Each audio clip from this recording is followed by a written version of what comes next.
Всем привет! С вами Юлия Шитекова. Сегодня покажу вам, что получается, когда кондитерские фантазии воплощаются с помощью картона, фоамирана, кружева и других несъедобных ингредиентов. А именно покажу интересный вариант свадебного подарка, который я делала на заказ. Это вот такой небольшой, милый и нежный торт. Обычно такие тортики я делаю в качестве начинки коробочек с сюрпризом, но почему бы не превратить такой цветочный торт в самостоятельный, оригинальный и эффектный подарок? Как раз таки в этом мы сошлись с моими заказчиками. Торт представляет собой коробочку, где открывается нижний ярус и туда помещается денежка или небольшой подарок. Размер тортика по крайним точкам 11 на 8,5 см. Основа из плотного картстока, которая дополнительно оформлена дизайнерской бумагой нежно-розового цвета в мелкий горошек и очень красивым кружевом с вышивкой. Тортик украшен миниатюрными цветами из истонченного фоамирана, бумажными листиками и жемчужной нитью. Все цветики окрашены и собраны вручную, их размер от 5 мм до 1,5 см. Они достаточно маленькие, поэтому здесь очень важно, чтобы лепестки были тонкими. Так цветики выглядят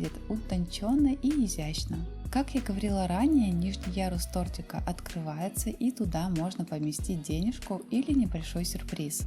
Внутренняя стеночка оформлена таким же кружевом, как и сам торт. На дне коробочки по просьбе заказчиков я разместила карточку с пожеланием. Вместо пожелания можно сделать и другую надпись, например, «С днем свадьбы», или отметить дату свадьбы, имена молодоженов, или подписать от кого подарок. Такая вкусная коробочка, несомненно, станет эффектным подарком не только в день свадьбы, но и в день рождения или юбилей. А если немного покреативить и изменить оформление, то тортик можно приурочить и к другим праздникам и событиям.